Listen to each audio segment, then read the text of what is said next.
Plato said that a country is best ruled when the best persons rule. The human being is best governed when the best part of himself leads. Now, some think the mind is the best part, others the emotions, some the physical body itself with its resources. But all of these finally come under the leadership of that which dwells within the body, within the emotions, behind the mind. What is this basis of reality? How are we going to reach it? How are we going to challenge it to come out of its strange aloofness so that it can become available to the person? One thing we find out immediately is that this search has to be personal. There is no possibility of communicating this reality in ways necessary to solve the problem of the individual, except that it be given to the individual with his particular problem. So we have to try to find out how to reach the opening of the inner light so that something superior to mind can become the ruler of mind and use the mind, the emotions, and the body as an instrument for the fulfillment of a sacred purpose. This we have to try to discover in one way or another.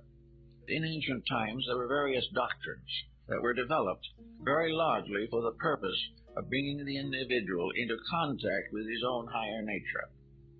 That there were teachings that taught him to rise above even the highest aspects of his own mind into an immediate and intimate experience of reality. One of the first things that we are told in ancient scriptures is the simple line, "Be still and know that I am God." Now, I think perhaps this is one of the most important statements in connection with man's religious life. The problem of trying to be still. Now, when we think of still, if we are bound to material things, we will simply say that the individual does nothing. That is not the answer. That is not what is intended. Intended only to become part of worship. When the individual seeks the ordinary, he can read a school book or attend a class. When he seeks to know the mystery of his own inner self, he cannot storm the gates of heaven. If he tries to get into the sheepfold, which was the old name for religion, by any way except the proper gate, he is then a thief and a robber. Therefore, the ethics, the morality, the integrities involved have to be kept in mind at all times. To be still to the mystic means to be free from the involvements of mind and emotion, and free also from various physical symptomologies that may arise, in order that he will permit that which is truly the overself to be heard. The still voice, the small voice, comes to the individual who stops talking long enough to hear it. And that is very rare even in religion.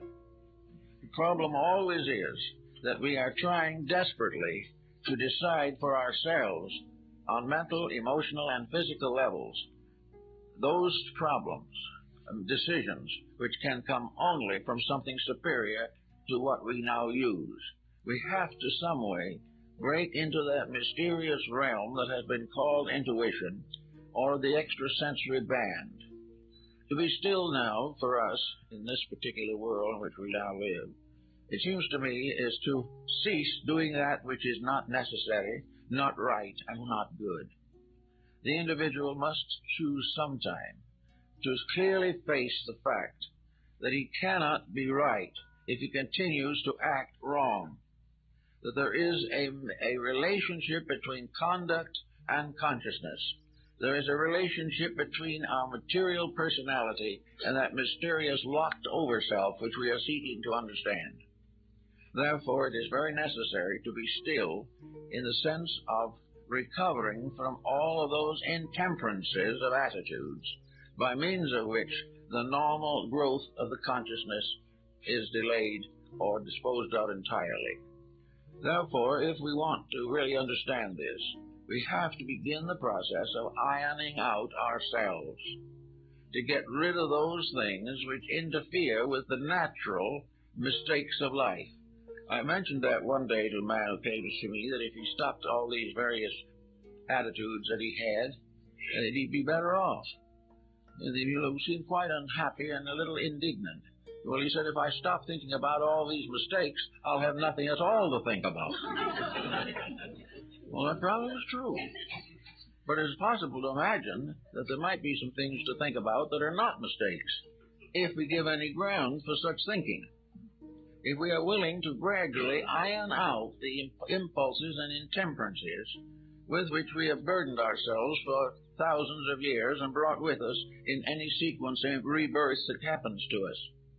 Supposing we say that the individual who wants to get better is trying to grow because the present condition has become intolerable. The person is not satisfied as he is. He is not satisfied in what he has been, but he does not know how to carry himself into the future without dragging the trouble with him. His tomorrow is just another day in which to worry about the problems of yesterday. This whole problem of the continuity of a compound attitude has to be broken up in some way. The person has to be able to be quiet without unhappy thoughts coming. He must be able to be relaxed and think without thinking destructively, critically, or in some way detrimental to all concerned. And if his thinking is so bad he can't stand it, he has got to learn to get over the instinct to take a drink or something and forget himself. The individual trying to forget himself is really telling us he's trying to forget a personality that is impossible. And there's no way of getting away with it except by outgrowing it. Now, some have undoubtedly have been able to drink themselves to death, and hope that by this means that they have accomplished everything that was necessary. While these people belong and believe in the kind of life that we are generally living, they will feel they have got release. But to the deeper thinker, they have solved nothing and have escaped nothing. So that the problem becomes again, cure it now rather than face it later. So in the problem of getting started on this inner search, we have to try to find out that nature, in its own way, our natural compound, is essentially cooperative. The body, with all its natural functions, is really a pretty good creature, considering everything. It has laws and rules which, if we keep them, it will keep us as long as possible. It also has rules that we cannot break. And the moment we begin to reject our responsibility to the body, we're in trouble. We get so interested in what we're doing mentally and emotionally that we wreck the body. And because we have wrecked the body in accomplishing a large personal fortune, we then feel that the wreckage was worthwhile, but it isn't. Actually, therefore, the first laws that man faces are obvious to himself. He faces them in his daily living, but he has learned to carefully ignore the findings. He also has developed a new escape which our ancestors really didn't have, namely that if he couldn't get out of the trouble himself, he could hire someone else to get out of it for him. But it's just as difficult to have another person solve your problems as to have another person eat your food and you be nourished by it. You can't do these things. So we have now the complex situation of people who want to grow, but have already stunted their own growth badly. They want to be better, but they do not know what to do with the mistakes that have accumulated. I think the old mystics had the perfect answer for it. They simply said, "Be quiet and know that I am God." Now, this wasn't a theological type of definition. It is a definition based upon the concept that when we cease to build our own mistakes, when we cease to fashion a giant monster out of our own intemperances and relax, all of these evil things simply fade away for lack of nutrition. But they will not fade as long as one drop of nutriment is available to them. As long as we continue to have unhappy attitudes, we are not going to solve the mystery of our own inner consciousness. Actually, the way of life physically that gives us the maximum probability for years is the same type of discipline as that which is necessary to the mind and the emotions so that they will fulfill their duties as perfectly as possible. When the emotions are quieted down to simple, gentle, real values, the emotional nature is protected. We have no likelihood of trouble with some of the internal organs of the endocrine system, which have particular control over our emotional content. We will not kill ourselves by false feelings any more than we will kill ourselves with bad food. When we go up again to the third one, we have the mind. If the mind is used as it was intended to be used, and that is for the common good, for the advancement of everything that is real and valuable in life, if the mind could be released from the terrific pressure of self-interest, if it could get away from all its scheming on how to defeat a brother, and rather simply, quietly work out how to help him, all things would be much better in the mental world. There would be much less mental breakdown, and we would not be suffering from too many cases of senility. It is the misuse of the mind that gradually changes life into a dismal dwelling for the individual. So in each of these levels, there is a natural law. Each of these creatures has its rights and privileges.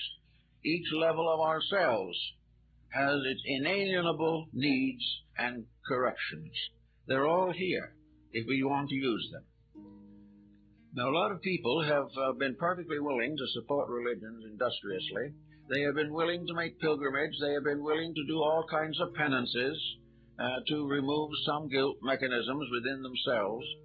And at the same time, even though they live a pretty fair life, this great experience of projection into something higher has not occurred to them.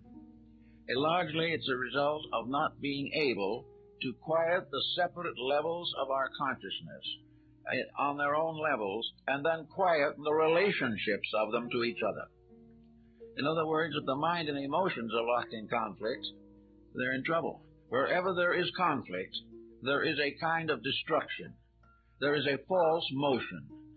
Wherever there is an obstruction, there is a decay of values, a disintegration, an infection, in which something becomes sick. All selfishness is sickness, no matter what you want to call it. All jealousy is sickness. These things are just exactly as serious as sicknesses as are the ordinary physical ailments which we may or may not be able to cure. This problem, therefore, is to get rid of the sickness arising from the misuse of powers, faculties, and principles within ourselves. Unless we're able to do this, we're going to stay right in trouble just the way we are. But the worst part of it is, we may be a good church member while we're in this problem. It has never occurred to us that religion demanded anything more of us than allegiance. It was like a parent who demanded that the child obey, but did not necessarily contribute to any enlightenment in the purposes of obedience. The religious association, which washes away sins with baptismal water, has not gotten to the point where it realizes, or that people realize, that they have got to wash their own sins away all too often with their own tears. So there is time to get at some of these values directly. If the person wants to be born again in the theological sense of the word, it isn't that he simply accepts a religion. To be born again means to not make the same mistakes again. It means to clear the slate. A new birth means to start out with a fresh, clean, honest mind, without carrying anything from the past. Everything that is detrimental must be left aside. Now, out of this is something more, though, than just keeping the moralities straight. It is part of this business of being quiet. Every agitation, every intensity of negative attitude is dangerous to the inner life of the person.